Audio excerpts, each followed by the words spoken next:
दोस्तों अब तो पूरा खुलासा हो गया कि विवेक बिंद्रा स्कैम कर रहे थे लोगों के साथ, लोगों के जीवन से खिलवाड़ कर रहे थे। आप इस वीडियो में देख सकते हैं संदीप माहेश्वरी सर ने कैसे बताया विवेक बिंद्रा लोगों के साथ कैसे स्कैम कर रहे थे। अब बारी आ गया है मुंहतोड़ जवाब देने का। जितना हो सके इस वीडियो को अपने रिलेटिव और दोस्तों के पास शेयर करें और स्कैम होने से बचाए। तो इस वीडियो को ध्यान से देखें कि कैसे विवेक बिंद्रा को सर ने फ्रॉड बताया है और कैसे विवेक बिंद्रा ने लोगों को करोड़ों के झांसा दे करके पैसा लूट रहे थे। कि एक प्रोडक्ट जो आपको पसंद नहीं आया, आप अपने पैसे वापस मांग रहे हो, लेकिन आपको कहा जा रहा है अगर आपको अपने पैसे वापस चाहिए तो अपने जैसे और 4 बेवकूफ पकड़ करके लाओ और उस पर 30% 35% जो भी है कमीशन लो और जो आपने पैसा लगाया वो पूरा पैसा आपको वापस। ये स्कैम है। तो मजे की बात यह है कि जब मैंने स्कैम को एक्सपोज किया तो ऐसी हजारों कंपनीज हैं इंडिया में, उनमें से सिर्फ एक ही कंपनी वाले और उस कंपनी का मालिक नहा धो करके मेरे पीछे पड़ गया। इसका मतलब क्या निकालोगे? अब आ करके कह रहे हैं कि बताओ इसमें स्कैम क्या है। तो ठीक है, मैं बताता हूं स्कैम क्या है। आज अच्छे से बताता हूं और पूरी दुनिया को समझाता हूं कि स्कैम होता क्या है। तो एक काम करते हैं, एक वीडियो देखते हैं। उस वीडियो को देखने के बाद में आप लोग अपने व्यूज बताइएगा कि स्कैम है या नहीं है। दोस्तों मेरा नाम नीरज है, मैं राजस्थान जोधपुर से हूँ। बड़ा बिजनेस है। अभी 5 दिन पहले 4 सितंबर को मुझसे एग्रीमेंट पे साइन करवाए और बोले कि आपका जो ये केस है हम सोल्व कर देंगे और जो आपका बाकी पेमेंट है वो हम आपको रिफंड कर देंगे। 4 तारीख के बाद हमारा एग्रीमेंट हुआ। मुझे सेटलमेंट एग्रीमेंट दिया कि आप एग्रीमेंट पे साइन करो, इसको अच्छे से रीड करो, पढ़ो इसको, फिर आप साइन करके हमें भेजो, तब हम आपका जो पैसा है वो हम आपको रिफंड कर देंगे। मेरा जो भी पैसा है मैक्सिमम जो है अब 35,000 मेरा पैसा बड़ा बिजनेस में भी बाकी है। लॉस तो अगर मैं बोलूँ तो मेरा कैश का 1 लाख का मेरा लॉस हुआ है 2 साल के अंदर। एक साल मैंने फुल काम किया, डीएमटी भी पैसा खर्च किया, आना जाना बहुत स्ट्रगल किया, लेकिन पैसा नहीं कमा पाया। 1 लाख का मैं लॉस करके बैठा हूँ। लेकिन जो बड़ा बिजनेस को मैंने दिया था उसमें मेरा 35,000 अभी बाकी है बड़ा बिजनेस लेने का। और जो हमारा एग्रीमेंट का साइन हुआ था वो हुआ था 40,000 का। तो मेरा समीर करके नाम है, तो उन्होंने मुझको एग्रीमेंट दिया और बोला कि 40,290 रुपये जो अमाउंट है वो आपके हम अकाउंट में ट्रांसफ़र कर देंगे जब आप एग्रीमेंट साइन करके हमें भेजोगे उसके बाद। तो मुझे 2-3 दिन बोलते रहे सर कल होगा, परसों होगा, 24 घंटे 48 घंटे ऐसे बोलते लास्ट में आके बोला सर आपको रिफंड नहीं होगा, आपको आप हमारे रिफंड कैटेगरी में नहीं आते। और उसके बाद मेरे को बोला सर हमारे सीनियर आपको कॉल करेंगे, लेकिन उनके किसी भी सीनियर्स का मेरे पास कॉल नहीं आया, ना मुझे व्हाट्सएप पे रिप्लाई दे रहे हैं। यहाँ पे कुछ पोस्ट हैं वो भी मैं आपको शेयर कर दूंगा स्क्रीनशॉट, जो आप देख सकते हो कि कितना बड़ा मेरे साथ फ्रॉड हुआ है। तो अगर आपको भी ऐसे सेटलमेंट एग्रीमेंट दिया जाता है कि आप साइन करिए और आपको पैसा हम रिफंड दे देंगे, तो मेरे दोस्तों ये बिल्कुल भी भूल कभी मत करना एग्रीमेंट साइन। पहले आप उनको बोलो कि पहले पेमेंट दो, उसके बाद हम एग्रीमेंट साइन करेंगे। देखो भाई एग्रीमेंट क्या है, क्योंकि हम मिडिल क्लास फैमिली से गरीब लोग हैं, हमें सिर्फ हमें अपने काम से मतलब होता है ना। तो हमें जब अपना पैसा मिल जाएगा तो हम पैसा लेके हमें क्या करना बड़ा बिजनेस का, है ना। हम उनके बारे में नेगेटिव क्यों बोलेंगे। उसके बाद इन्होंने मुझसे वीडियो भी बनवाया, मेरा यूट्यूब चैनल था वो भी डिलीट करवा दिया, व्हाट्सअप ग्रुप भी डिलीट करवा दिया, लेकिन मेरा पैसा इन्होंने रिफंड नहीं किया।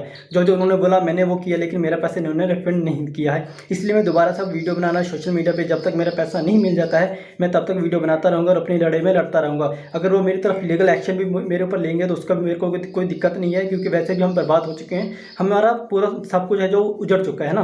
तो अभी इससे बुरा हमारे साथ जो भी होगा वो देखा जाएगा, और जो बुरा हमारे साथ हो चुका है इससे ज़्यादा बुरा हमारे साथ नहीं हो सकता है ना, और ना भी वो कर सकते। जितना बुरा होना था वो हमारे साथ हो चुका है। मैं जब भी आईबीसी के बारे में सोचता हूँ मुझे ऐसा लगता है कि मेरा पैसा भी बर्बाद हो गया, मेरा टाइम भी बर्बाद हो गया। मैंने इतना ट्रस्ट किया था विवेक बिंद्रा जी पर, मेरा ट्रस्ट भी चला गया और मुझे सुसाइडल थॉट आते हैं। और मैं अगर कंपनी मेरा पैसा रिटर्न नहीं करती है तो मैं सुसाइड करूँगा।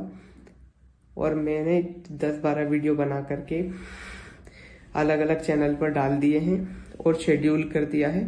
मेरे ना होने के बाद वो वीडियोस रिलीज होते जाएंगे जिसमें मैंने बताया है कि किस तरीके से मैंने डॉक्टर विवेक बिंद्रा जी का वो सब भी लगा दिया कि मेल पर कि मैंने पैसा डाला था, और मेरा चैनल स्ट्राइक पड़वा दी गई है और मुझे बोलने की भी वो नहीं दिया कि मैं बोल सकता हूँ। इसलिए मैं ये बिल्कुल नए चैनल पर ये वीडियो डाल रहा हूँ।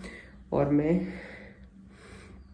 मैंने 10-12 वीडियोस और बना के रखे हैं जो मैं 10-12 अलग अलग चैनल्स पर मैंने डाल दिए, अपलोड कर दिया है, शेड्यूल कर दिया है। अगर बड़ा बिजनेस की टीम मुझे मेरा पैसा नहीं लौटाती है तो मेरे पास कोई ऑप्शन नहीं रहेगा, क्योंकि मुझे अभी फिलहाल में वो पैसा चाहिए कैसे भी करके, क्योंकि जिन लोगों से मैंने पैसा लिया है वो लोग डे नाइट मुझे परेशान कर रहे हैं। मैं आपको बताना चाहूंगा कि ये वीडियो हमने रिकॉर्ड नहीं करी है, ये यूट्यूब पर अवेलेबल है और ऐसी एक दो नहीं बहुत सारी वीडियोस अवेलेबल हैं अलग अलग लोगों की, और बहुत सारे ऐसे बच्चे हैं जिन्होंने ब्याज पे पैसा लिया है। हम लोग शायद समझ भी नहीं सकते कि इन लोगों के ऊपर क्या बीत रही है, और ऐसी एक दो नहीं बहुत सारी वीडियोस हैं, आप जा करके यूट्यूब पे सर्च कर सकते हैं। लेकिन बाद में जब मैंने रिसर्च करी अभी पिछले एक हफ्ते में ये सब जो हुआ है, तो मुझे पता लगा इन्होंने कोई MBBS नहीं किया है इंडिया की किसी भी यूनिवर्सिटी से, या US से, UK से, कहीं से कुछ नहीं किया है। अभी काम करते हैं, अब लीगली बात करते हैं कि स्कैम है या नहीं है, कि मतलब हमारी कंट्री का जो लॉ है वो क्या बोलता है, उसको स्टडी करते हैं। उसके लिए मेरे पास में कुछ डॉक्यूमेंट्स हैं। ये मैं नहीं कह रहा हूं, हमारी कंट्री की गवर्नमेंट कह रही है, ये उनके नोटिफिकेशंस हैं। सबसे पहले ये समझो कि ये जो स्कैम्स है ना इस तरह के, ये आज से नहीं चल रहे हैं, ये पिछले 100 साल से चल रहे हैं। तो इसके लिए 1978 में एक एक्ट बना था जिसको बोलते हैं prize chit and money circulation act, जहां पर के इस तरह की जो मनी सर्कुलेशन स्कीम्स होती हैं या पिरामिड स्कीम्स होती हैं उन सबको बैन कर दिया गया था। मतलब क्या कि अगर आप एक कंपनी खोलते हो और किसी से पैसा लेते हो, फॉर एग्जाम्पल मैंने एक कंपनी खोली, वहां पे मैंने आपसे 1 लाख रुपए लिया और आपको बोला कि आप आगे किसी को ज्वाइन करा दो, तो जब आपने किसी को आगे ज्वाइन कराया, अपने फ्रेंड को, रिलेटिव को, किसी को भी और कैसे भी, तो उसमें आपको कितना मिला? 30,000। 70,000 किसको मिला? कंपनी को। तो ये स्कीम इस तरीके से आगे बढ़ती रहती है, यानी वो जो पैसा आ रहा है वही पैसा पब्लिक से लेकर के पब्लिक में ही रोटेट कर दिया जाता है, और एक ऐसा पॉइंट आता है जब जा करके पूरा का पूरा जो पिरामिड है ये कोलैप्स कर जाता है। तो यहां पर जो लोग टॉप पे बैठे होते हैं वो तो पैसा कमा लेते हैं, बट जो बॉटम ऑफ द पिरामिड है उन सबका पैसा डूब जाता है, और फिर या तो ये कंपनीज बंद हो जाती हैं या भाग जाती हैं पैसा लेकर के। पास्ट में ऐसा बहुत कंपनीज ने किया है, उसमें से बहुत सारी कंपनीज के जो ओनर्स हैं वो आज जेल में हैं। तो ये एक प्रॉपर स्कैम है जिसको गवर्नमेंट ने बैन किया हुआ है। फिर सवाल उठता है कि जब ये बैन है तो लोग कैसे कर रहे हैं? देखो, ध्यान से सुनो, ध्यान से समझो।